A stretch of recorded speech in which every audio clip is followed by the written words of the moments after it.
Jesus was really scared of on the cross. Jesus is in the Garden of Gethsemane. The Bible says he starts sweating blood. He's so distressed.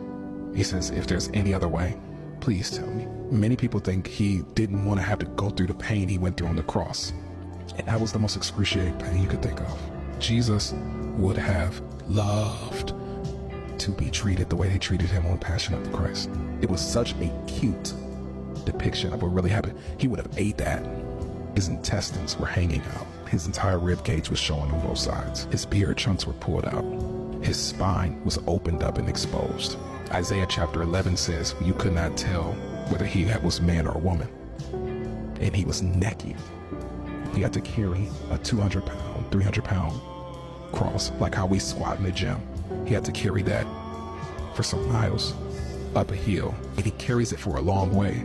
Shows you how strong Jesus was in his human body. I don't know if you ever pinched a nerve, but all the nerves in his hands are pierced through. Nerve here, and nerves in both his feet. So he has to lean up to breathe, but he's on a rugged, splintery cross, and every second of his life, every breath is the most excruciating pain he could ever take.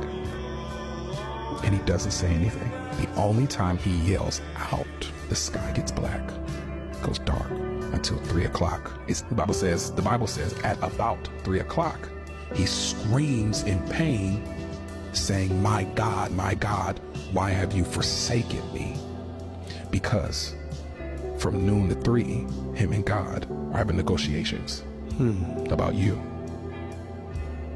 From noon to 3, he that knew no sin was becoming sin. And God had to turn his back on his son so he could turn his face to you. And for 3 hours, 4 hours, he separated from the Father.